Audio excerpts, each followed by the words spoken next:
మనం ఇది అరికట్టగలం. రైట్, మళ్ళీ వస్తాను భాస్కర్ గారు మీ దగ్గరికి. మనతోటి వైఎస్ఆర్ కాంగ్రెస్ పార్టీ నుంచి రేగడ లక్ష్మణరావు గారు ఉన్నారు. రేగడ లక్ష్మణరావు గారు, గుడ్ ఈవినింగ్ అండి.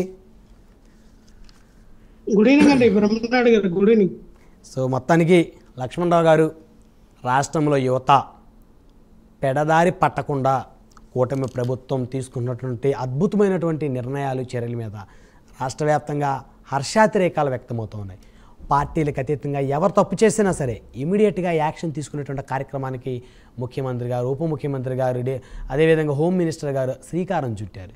తద్వారా ముందు యువతని గాడిలో పెట్టాలి. ఎందుకంటే యువత ముందు సక్రమైన మార్గంలో నడిచిన తర్వాత ఆ యువతకు ఉపాధి, ఉద్యోగ అవకాశాలు కల్పించి రాష్ట్రాన్ని డెవలప్ చేయాలి. అంధకారంలో ఉన్న రాష్ట్రాన్ని ఆ అద్భుతమైన రాష్ట్రంగా తీర్చిదిద్దాలంటే నడవడిక ముఖ్యం. ఎందుకంటే ఒక పిల్లవాడికి తల్లిదండ్రులు ఏ విధంగా నడవడిక నేర్పిస్తారో, భయభక్తులతో ఏ విధంగా ఆ పిల్లవాడిని పెంచి ముందు తీసుకెళ్తారో, ఈ రాష్ట్రానికి సంబంధించినటువంటి రాష్ట్రాది నేతలు కూడా ఖచ్చితంగా ప్రజలకి భయభక్తులు కలిగించే విధంగా ఉంటేనే ఈ రాష్ట్రం సస్యశ్యామలంగా ముందుకెళ్తుంది. ఏమంటారు లక్ష్మణరావు గారు?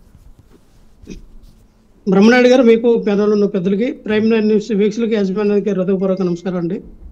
బ్రహ్మనాయుడు గారు, మీరు చెప్పింది 100% కరెక్టే. యువత అనేది ఈ రోజుల్లో చూస్తే, ఎందుకంటే ప్రతి ఇయర్ కూడా ఎంటెక్ బీటెక్ చేసి మ్యాక్సిమం 5 లక్షల మంది రిలీవ్ అవ్వడం జరుగుతూ ఉంది. సో అందరికీ గవర్నమెంట్ ఉద్యోగాలే రావాలి, అందరూ గవర్నమెంట్ ఉద్యోగాలు చేయాలంటే ఏ గవర్నమెంట్ వచ్చినా సరే ఆశాజనకంగా, నేను ఒకటే అన్నా కానీ ఏ గవర్నమెంట్ వచ్చినా సరే మహా అయితే 2 లక్షలు 3 లక్షల ఉద్యోగాల కన్నా పెద్దగా తీయలేరండి. 2 లక్షలు 3 లక్షల ఉద్యోగాలు తీసినా అప్పటికే బడ్డీన్ అవుతుంది. సో ఎవరైనా అనొచ్చు, మేము వస్తే 20 లక్షల ఉద్యోగాలు ఇస్తాం, మేము వస్తే 50 లక్షల ఉద్యోగాలు క్రియేట్ చేస్తాం, కల్పిస్తాం అన్నది ఎలక్షన్లో స్టంట్గా మాట్లాడతారు. కానీ వాస్తవ రూపంలో వచ్చేసరికి ఇవి కూడా వాస్తవ రూపంలో అవి చాలా కష్టం కనబడడం. అయితే మేమేమంటామంటే, బ్రహ్మనాయుడు గారు, గతంలో జగన్మోహన్ రెడ్డి గారు ఇవన్నీ గమనించే యువత పక్కదావకు పట్టకుండా ఉండడానికి ఏవైతే మరి మటన్ షాపులు కానీ, ఫిష్ అని జగనన్న ఫిష్ అంటే ఫిష్ ఆంధ్ర విధానాన్ని కానీ మేము ఎందుకు తీసుకొచ్చామంటే దాన్ని తక్కువగా ఏలం చేసి మాట్లాడారు. సార్ ఈ రోజున లైవ్ ఫిష్ మనం బయటికి వెళ్ళకుంటే లైవ్ ఫిష్ 2 కేజీ 200 300 అమ్ముతూ ఉన్నారు. సో అది వ్యాపారం కూడా చాలా బిజినెస్ బాగా జరుగుతూ ఉంది.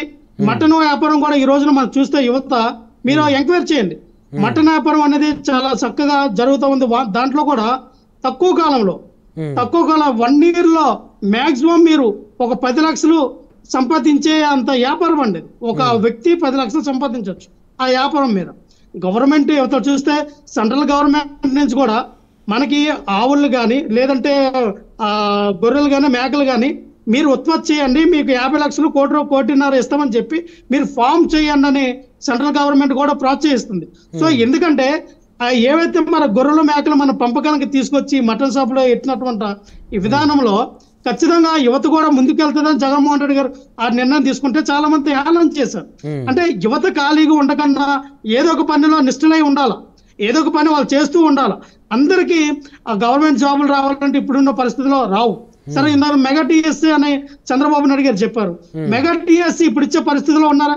దాన్ని కూడా ఆ డిక్లరేషన్ కూడా క్యాన్సిల్ చేసి మరొక 2 సంవత్సరాలు పైకి తీసుకెళ్లే విధానంగా ఆలోచిస్తూ ఉన్నారు. ఎందుకు అంటే ఎస్సీ వర్గీకరణ అనేది తీసుకొచ్చారు. ఈ ఎస్సీ వర్గీకరణ జరగకుండా ఈ మెగా టీఎస్సీ అవ్వకూడదని చెప్పి దానికి అడ్డంకి పెట్టారు. అంటే ఏదో రకంగా ఏదో ఉద్యోగాన్ని ఆపడానికి ప్రయత్నం చేస్తారు. కాబట్టి సో యువత కూడా స్కిల్, వాళ్ళకు ఉన్నటువంటి స్కిల్ ఏంటి, దేన్ని డెవలప్మెంట్ చేయాలి, వాళ్ళు ఎంతవరకు చదువుకున్నారు అని ఆ స్కిల్ డెవలప్మెంట్ వాళ్ళకి ఆ గవర్నమెంట్ ఇచ్చిన తర్వాత సో వాళ్ళు దేనికైతే ఇది అవుతారో దానికి గవర్నమెంట్ అనేది దాన్ని ఎంగేజ్మెంట్ చేయాలి. సో అది కూడా చేయట్లా ఇప్పుడున్న పరిస్థితిలో. ఎందుకు అంటే సార్, కొంతమందికి సినిమా పరంగా పవన్ కళ్యాణ్ గారు, చిరంజీవి గారు అభిమానంగా ఉండొచ్చు, కొంతమందికి రాజకీయ పరంగా జగన్మోహన్ రెడ్డి గారి మీద అభిమానం ఉండొచ్చు, కొంతమందికి వయసు రీత్యా, అనుభవం రీత్యా చంద్రబాబు నాయుడు గారి మీద ఇష్టం ఉంటుంది. సో పొలిటికల్ గా వచ్చేసరికి మనం ఎవరినైనా ఒక మాటని ఆ మాటని వాళ్ళు పర్సనల్ గా తీసుకొని వాళ్ళ పర్సనల్ గా కామెంట్లు యూట్యూబ్ లో కానీ లేదా మనకి వాట్సాప్ లో ద్వారా కానీ పర్సనల్ అటాక్ చేయడం జరుగుతుంది. సో మన మైండ్ సెట్ కానీ మన ఆలోచన విధానం కానీ మారాలి. రాజకీయ నాయకులు రాజకీయ చేసేటప్పుడు కొన్ని మాటలు దొరుకుతాయి, వాళ్ళు ఇదవుతారు. యువత దీన్ని మీరు ఆదర్శం తీసుకోవద్దు. మీరు ఇక్కడ- ఏదైనా ఇక్కడ ప్రశ్నించాలనుకోండి, మీరు ఒక మెగా విషయం అండి. టీఎస్ మీద ప్రశ్నించారు. రేగ లక్ష్మణరావు గారు, ఒక విషయం ఇక్కడ ఈ ప్రభుత్వం తీసుకుంటున్నటువంటి నిర్ణయాలు తమ సొంత పార్టీలో ఎవరైనా నాయకులు కానీ కార్యకర్తలు కానీ అధికార ప్రతినిధులు కానీ ఎస్పెషల్లీ హద్దులు దాటి ప్రవర్తించిన, హద్దులు దాటి శృతిమించి తప్పుడు పనులు చేసిన వారి మీద కూడా ఎఫ్ఐఆర్లు కడుతున్న ప్రభుత్వం చంద్రబాబు నాయుడు గారి, పవన్ కళ్యాణ్ గారి ప్రభుత్వం. దాన్ని మీరు హర్షించి యువతని ఎంకరేజ్ చేసే విధంగా మాట్లాడాలి. బ్రహ్మనాయుడు గారు, మీరు అన్నది ఏంటంటే ఎలాగుందంటే ఒక చట్టాన్ని తీసుకొచ్చారు. ఇప్పుడు ఏం తీసుకొచ్చారు? ఎవరైనా సోషల్ మీడియాలో అబ్యూస్ లాంగ్వేజ్ కానీ, కామెంట్లు కానీ, మితిమీరిన మార్పింగ్ కానీ ఏదైనా చేస్తే ఖచ్చితంగా వాళ్ళు శిక్షిస్తామని చెప్పి ఇప్పటికీ దాదాపుగా 5,000 మందిని వైఎస్ఆర్ పార్టీ నాయకుల, కార్యకర్తలు మాత్రమే అరెస్ట్ చేశారు.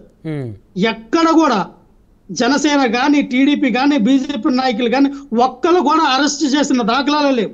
మీరు ఎఫ్ఐఆర్ కట్టారన్నారు. ఎంతమంది మీద కట్టారండి ఎఫ్ఐఆర్?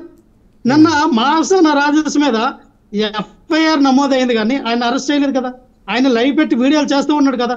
ఆయన మరి ఎఫ్ఐఆర్ కట్టినప్పుడు మా పార్టీ నాయకులు, కార్యకర్తలు తీసుకెళ్లి మీరు వాళ్ళే ఒక స్టేషన్ నుంచి ఇంకో స్టేషన్కి, ఇంకో స్టేషన్ నుంచి ఇంకో స్టేషన్కి అలాగా పలుమార్లు తిప్పుతూ ఉన్నా.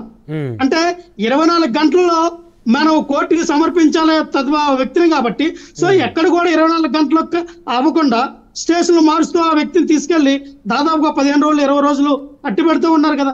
మరి అదే మరి ఇప్పుడు మాసన్ రాజేష్ని మీరు ఎందుకు అరెస్ట్ చేయాలా? మీ అధికార ప్రతినిధి అని చెప్పారు. మీ అధికార ప్రతినిధికి ఈ చట్టం వర్తించదండి? మీ పార్టీ నాయకులకి, కార్యకర్తలకు వర్తించదండి?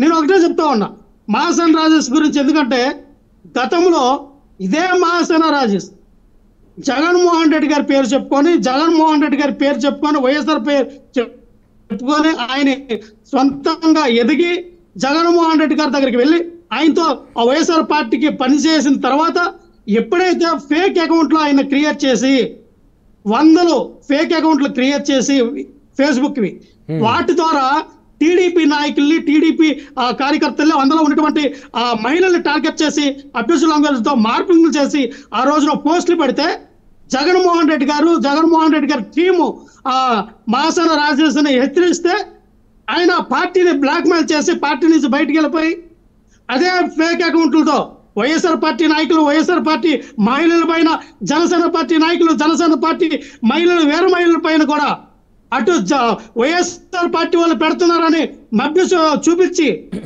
ఇక్కడ మాసన రాజేష్ పోస్టులు పెట్టేవాడు. మాసన రాజేష్ వాళ్ళ వ్యక్తులు, వాళ్ళకు ఉన్నటువంటి అనుచరులతో వైఎస్ఆర్ పార్టీని బద్నాం చేయడానికి, వైఎస్ఆర్ పార్టీ వాళ్ళు పెట్టారని నమ్మించడానికి ఆ పోస్టులను మార్పింగ్ చేసి పెడితే ఈ రోజున వైఎస్ఆర్ పార్టీ వైపు టర్న్ చేశారు. అంటే ఎంత సాకసక్యంగా మాసన రాజు ఫేక్ అకౌంట్లు క్రియేట్ చేసి ఆయన మార్కింగ్ చేశారు. ఎన్నో 100 అకౌంట్లతో ఈ రోజున జనసేన పార్టీ మీద కూడా దాడి చేశారు. ఏదైనా లక్ష్మణ్ గారు, ఏదైనా ఆధారాలుంటే ఆధారాలతోటి మాట్లాడండి. నిరాధారణమైనటువంటి ఆరోపణలు చేయండి. ఏదో వేగ్గా మాట్లాడింది కాదు. నిరాధారణమైన ఆరోపణలు ఉన్నాయి. ఆధారం 100ల కొద్ది ఆధారాలు ఉన్నాయి. ఆధారాలు మేము చూపిస్తాం, ఆధారాలతో సబ్మిట్ చేస్తాం, ఆధారాలతో ఇంకా మాసన రాజేష్ మీద కేసులు కూడా నమోదవుతాయి. ఎందుకంటే ఆయన స్వతహా ఆయన రౌడీ షీటర్. ఆయన ఒక బ్యాంక్ రికవరీ ఏజెంట్ గా చేసిన తర్వాత ఆయన మీద రౌడీ షీటర్ గా రెండు కేసులు పడి ఆ రౌడీ షీటర్ గా అయినప్పుడు ఎప్పుడైతే ఆ స్థానిక ఉన్నటువంటి కొంతమంది మహిళలు దుబాయ్, ఖతర్ అటువైపు వెళ్ళినటువంటి మహిళల్ని ట్రాపింగ్ చేసి వాళ్ళేమో అక్కడ ఉన్న ఏజెంట్లకి డబ్బులు కమ్మేసి వాళ్ళతో న్యూడ్ ఫోటోలు, న్యూడ్ వీడియోలు తీసి వాళ్ళు బ్లాక్ మెయిల్ చేసి వాళ్ళ దగ్గర డబ్బులు సంపాదించి ఇప్పుడు కూడా దంద కొనసాగుతావు. గత 5 ఏళ్ళు వినండి, మీ ప్రభుత్వమే ఉంది. 6 నెలల క్రితం వరకు కూడా మీ ప్రభుత్వమే ఉంది. సో మీరెందుకు చర్యలు తీసుకోలేకపోయారు? నిరాధారమైన ఆరోపణలు వద్దండి. ఏదైనా ఆధారాలు ఉంటే స్థానిక పోలీస్ స్టేషన్ లో సబ్మిట్ చేయండి. మా ప్రభుత్వంలో బ్రహ్మనాయుడు గారు చూసి చూడనట్టుకు పోయాం. ఎవరి మీద కక్ష సాధింపులకు మేము వెళ్ళలేదు. ఇలాగా